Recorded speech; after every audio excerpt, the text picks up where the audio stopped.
നൂറുകണക്കിന് കേസറ്റുകൾ ആർക്കും കിട്ടും. മൗലവിമാര് കേസറ്റ് വാങ്ങി, അത് വാങ്ങിയിട്ടത് കേട്ട് പഠിക്കല്ല. മൗലവിമാരെന്താ ചെയ്യുന്നത്? കേസറ്റ് വാങ്ങി, CD കേസറ്റ് വാങ്ങിയിട്ട് മൗലവിമാര് മെല്ലെ കോഴിക്കോട്ട് ഷെയ്ഖിന്റെ പള്ളിൻ്റെ അടുത്ത്, ബർക്കത്തുള്ള സ്ഥലം തന്നെയാണല്ലോ, അല്ലെങ്കിൽ വേറെ ഏതെങ്കിലും ഒരു സ്ഥലത്ത് മൗലവിമാര് വന്നിട്ട് സ്ക്രീനിൽ ഇങ്ങനെ കാണിക്കുകയാണ് ആണുങ്ങൾക്കും പെണ്ണുങ്ങൾക്കൊക്കെ, ഇതാ പേരോടിതാ ഓടിപ്പോകുന്നു, പേരോടിതാ ഞങ്ങളുടെ ചോദ്യത്തിന് മറുപടി മുട്ടുന്നു. അങ്ങനെ മുട്ടുന്ന മൗലവിമാരുണ്ടെങ്കിൽ സ്ക്രീനും കൊണ്ട് നടക്കണ്ട. കോഴിക്കോട്ട് ജീവനുള്ള മൗലവിമാരുണ്ടെങ്കിൽ നേരിൽ പറയാൻ തയ്യാറാകണം. സ്ക്രീനും കൊണ്ട് നടക്കണ്ട, നേരിൽ പറയണം അങ്ങോട്ടും ഇങ്ങോട്ടും. ഏതെങ്കിലും ഒരു മൗലവി ഉണ്ടോ അവരെ ജീവനോടെ ആക്കാനുണ്ട്? സ്ക്രീനും കൊണ്ട് നടക്കണ്ട കേട്ടോ.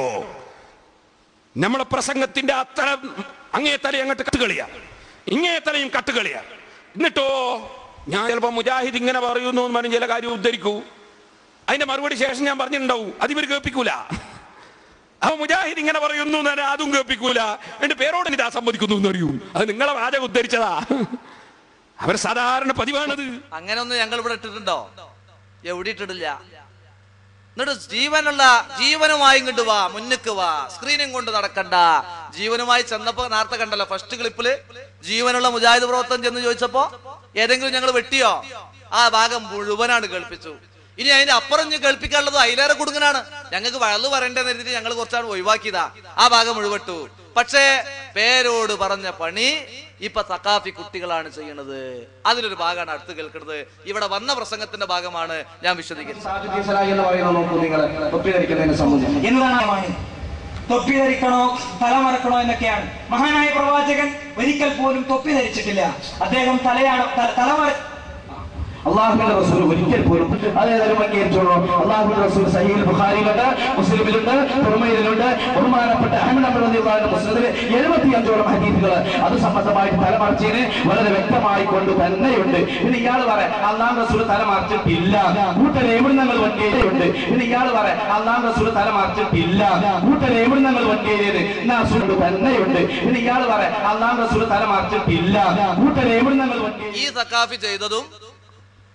സക്കാഫി ചെയ്തതും ഇവിടെ വന്ന വഹാബ് സക്കാഫി ചെയ്തതും ഒരേ പണിയാ. കാരണം ഒപ്പം ഇരുന്ന് ഉണ്ടാക്കിയല്ലോ നോട്ട്. എന്താണ്? താജുദ്ദീൻ സ്വലാഹി റസൂലുള്ളാഹി സ്വല്ലല്ലാഹു അലൈഹി വസല്ലം തൊപ്പി ധരിച്ചിട്ടില്ല എന്നൊരു പ്രയോഗം പ്രസംഗത്തിൽ നടത്തി. അത് പിടിച്ചിട്ട് എന്ത് ചെയ്തു? ഇതാ കേട്ടില്ലേ, റസൂലുള്ള തല മറച്ചിട്ടില്ല, റസൂലുള്ള തല മറച്ചിട്ടില്ല. താജുദ്ദീൻ സ്വലാഹി തല മറച്ചു എന്നാ പിന്നെ പറയണത്. അത് ഇവിടെ ഇട്ടു. ഇവിടെ ഇട്ടതുകൊണ്ടാണ് ആ ഭാഗട്ടത്. വേറൊരു സക്കാഫിനെയാണ് നിങ്ങൾ ഇപ്പൊ അവിടെ കണ്ടത്. ആ സക്കാഫി ചെയ്ത അതേ പണി ഇവിടെ വന്ന സക്കാഫി. ആ ഭാഗം എന്ത് ചെയ്തു? പേരോട് അദ്രമ സക്കാഫി ഞങ്ങളെ കുറിച്ച് ആരോപിച്ചത് തുണ്ടം നിങ്ങൾ എടുക്കരുത്, വെട്ടരുത്, തലയും വാലും വെട്ടരുത് പറഞ്ഞ എന്ത് ചെയ്തു? സക്കാഫിമാർ ആ പണി സ്വീകരിച്ചു. താജുദ്ദീൻ സ്വലാഹി എന്താ പറഞ്ഞത്? അദ്ദേഹം ആ പ്രസംഗത്തിൽ വ്യക്തമാക്കണം. അത് രണ്ടും ഒന്നിച്ചു വന്നിരിക്കുന്നു എന്നതാണ് ആ പ്രശ്നത്തിലുള്ളത്. പിന്നെ ഉള്ളൊരു പ്രശ്നം തൊപ്പി ധരിക്കലുമായി ബന്ധപ്പെട്ടൊരു വിഷയമാണ്. തൊപ്പി ധരിക്കണോ തലമറക്കണോ എന്നൊക്കെയാണ്. മഹാനായ പ്രവാചകൻ ഒരിക്കൽ പോലും തൊപ്പി ധരിച്ചിട്ടില്ല. അദ്ദേഹം തലമറക്കുക എന്ന രീതി അദ്ദേഹത്തിനുണ്ടായിരുന്നു. ശരി, ഈ വിഷയത്തിൽ നമ്മുടെ നിലപാട് എന്താണ്? ഒരിക്കലും തലപ്പാവ് ധരിക്കുന്ന തലമറക്കുന്ന ഒരാളെ തലമറച്ചു എന്നതുകൊണ്ട് ചീത്ത പറയാൻ നമ്മൾ ആളുകളല്ല.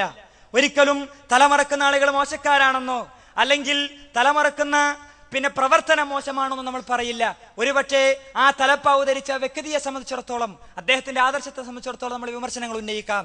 എന്നാൽ ഈ വിഷയത്തിലുള്ളത് ഇതിന് ആദിയായ സുന്നത്ത്, പ്രവാചകന്റെ നാട്ടുചര്യ അനുസരിച്ചുള്ള സുന്നത്തി എന്ന നിലക്കാണ് പണ്ഡിതന്മാർ എണ്ണിയത്. പ്രവാചകൻ ഒട്ടകത്തിൽ പോയിരുന്നു, ഒട്ടകത്തിന്റെ പുറത്ത് പോയിരുന്നു. അതുപോലെ തന്നെ പ്രവാചകൻ കാരക്ക കഴിച്ചിരുന്നു. ഇതുപോലത്തെ ഒരു ചര്യ എന്ന നിലക്കാണ് പണ്ഡിതന്മാർ അതിനെ എണ്ണുകയും വീക്ഷിക്കുകയും ചെയ്തിരിക്കുന്നത്. പക്ഷേ ഒരു മനുഷ്യൻ ഈ വിഷയത്തിൽ മുഹമ്മദ് നബിയോടുള്ള അടങ്ങാത്ത സ്നേഹം കൊണ്ടത് ചെയ്താൽ പുണ്യം കിട്ടില്ലെന്ന് പറയാൻ നമ്മൾ ആളുകളല്ല. അതുകൊണ്ട് തന്നെ ആധികാരികമായ ഒരു വിഷയം എന്ന നിലക്ക് കൂടുതൽ നിങ്ങൾ പണ്ഡിതന്മാരോട് അന്വേഷിക്കേണ്ടതാണ്. ആ വിഷയം ശരിക്കാണ് വ്യക്തമാക്കി കൊടുത്തു. പുറമെ ഇനി ആധികാരമായി നിങ്ങൾക്ക് പഠിക്കാം, വിവരമുള്ള പണ്ഡിതന്മാരോട് ചോദിച്ചോളൂ എന്ന് പറഞ്ഞിട്ട് അവസാനിപ്പിച്ചത്. ആ പ്രസംഗത്തിൽ എന്ത് ചെയ്തു? മഹാനായ പ്രവാചകൻ തൊപ്പി ധരിച്ചിട്ടില്ല ആ ഭാഗം എടുത്തു. എന്നിട്ട് വിശദീകരണം എന്താ? റസൂല തലമറച്ചിട്ടില്ല, റസൂല തലമറച്ചിട്ടില്ല എന്ന് പറയാം. ആ ഇവിടെ വന്ന സക്കാഫിയും മറ്റേ സക്കാഫിയും ചെയ്ത ഒരൊറ്റപ്പണി. അപ്പൊ പേരോട് ഉസ്താദ് പറഞ്ഞ പണി ചെയ്യണത് പേരോടിന്റെ ശിഷ്യന്മാര്, ഞങ്ങളത് ചെയ്തിട്ടില്ല. ഞാൻ എന്റെ പ്രസംഗത്തിൽ കഴിഞ്ഞ തവണ ക്ലിപ്പിങ്ങിനെ കുറിച്ച് നിങ്ങൾക്ക് എങ്ങനെ അഭിപ്രായം ഉണ്ടോ? ഇന്ന് ഞാൻ പേരോടിന്റെ പ്രസംഗം ഇട്ടു, നിങ്ങൾക്ക് അഭിപ്രായം ഉണ്ടോ? തലയും വാലും വെട്ടിയതാണെന്ന് പൂർണ്ണമായി പഠിപ്പിച്ചിട്ടുണ്ട്. കഴിഞ്ഞ പ്രസംഗത്തിൽ പേരോട് അബ്ദുറഹ്മാൻ സഖാഫിന്റെ ധാരാളം ക്ലിപ്പുകൾ ഞാൻ ഇട്ടിരുന്നു. ഇവിടെ വന്ന സഖാഫിക്ക് അങ്ങനെ ബോധം ഉണ്ടായോ? എന്നാ അത് പറയണ്ടേ? അത് പറഞ്ഞിട്ടില്ല. ഇനി വേറൊന്ന്,